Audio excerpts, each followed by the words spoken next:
Louder. Oh, gentlemen. Whenever you consider how compassionate you are by nature, I Move it downstage. times of plagues are heartbreaking, pitiful, dreadful, almost a year. Not practical. The beginning sounds horrible, like a steep and rough mountainside, which there lies the most beautiful and breathtaking plain. Let me say then that the time has passed since the fruitful incarnation of the Son of God within this delightful city, more notable than any other city, that arrives with deadly pestilence. Against this pestilence, no human wisdom is of any avail. Large quantities of bills are removed from the cities by officials charged with the task. Entry of any sick person into the city is prohibited. The faithful, through public processions, offered their humble prayers to God, and still the plague began to show its sorrowful effects in the most extraordinary manner. It showed its first signs from Downstage. Bring it downstage. Okay. in both man and woman alike, from groin to armpit, growing to the size of an apple. The people call the swellings buboes. The disease begins to spread all over the body. These livid spots are a very definite indication of impending death. Therefore, don't cure it. The doctors are so ignorant that they do not recognize the causes and fail to prescribe the proper remedies. At any rate, the sick begins to die after the third day of appearance of the disease symptoms. This plague is so powerful that they transmit through the heartbeat and the contact of the sick. Keep moving. Move downstage. Fill in the downstage. Even though the plague goes even further, not just being around the sick brings up infection and common death, but so that touching any personal belongings of the sick. I witnessed with my own two eyes how the rats Downstage. All downstage. disease were thrown into the public street. When two dogs came about them and started tugging and playing with them and with their jaws. After a couple minutes, they all died. So, how are you afraid of that? As if they had been poisoned. People take a very cruel attitude in the matter. They completely avoid the sick and their possessions. Others are of an ever crueler opinion.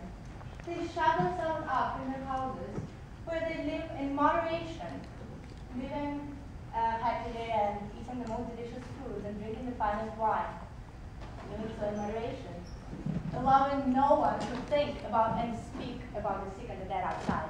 Others felt that drinking excessively, going about singing and dancing, submitting to their urges to the best of their ability, thinking that laughter is the best medicine. Good. They practiced the forest what they believed, from one bar to another, and day and night. They did everything they pleased. This they do easily, for everyone feels doomed to die. This great affliction and misery on our city because the authority of the law, both divine and human, to fall and completely disappear. As a result, everyone was free. Some are convinced that there is no better medicine against the plague than to flee from it. Men and women in great numbers abandon their cities, homes, and families. As if the deadly wrath of God would only strike those within the city. Perhaps they thought that the last hour of the city has come, and no one will remain alive. How many men and women and their children, considered healthy, ate breakfast? with Text their 2, move it brothers and downstage. friends? Don't be blockland. Move it And the downstage. same evening dined with their ancestors in the next world. The hearts of men and women were so full of terror that brothers abandoned brothers. Uncles and nephews. Sisters with sisters. Mothers their children. Having compassion for one another is something that lasts in time and place. In life, many try to find it in others. What can you do? Keep moving. Since I was a child, I was granted with the most compassionate and tender love, perhaps more than I deserved. I believe that gratitude is a virtue highly to be applauded. Therefore, never appear ungrateful. I believe believe living in freedom means you can support or comfort anyone who needs it. Keep it moving. Preferably us. Such encouragement, however small, should be directed to us, also target needs. Why is it that you in fear, shame, and conceal the hidden passion of your love within your delicate heart? Louder. Because the hidden love is far greater than the one born on the sea. Those who have felt it know. The love grows because we're constrained by our overprotective fathers, mothers, brothers, or husbands. They want us to stay in our homes, confined within our bedroom. Just sitting and waiting or wishing, we couldn't wait to leave home.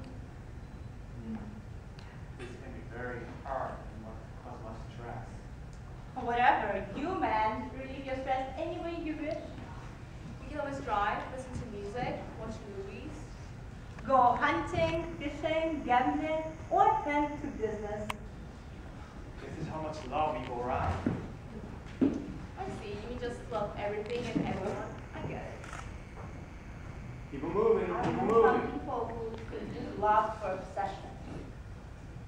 I declare then that we don't obsess, that we just love each other, console, support, be there for one another. I have an idea. Let's spend a day in this beautiful villa outside of town, sharing stories. The tales should be adventurous and filled with love. And of course, some water every turn long.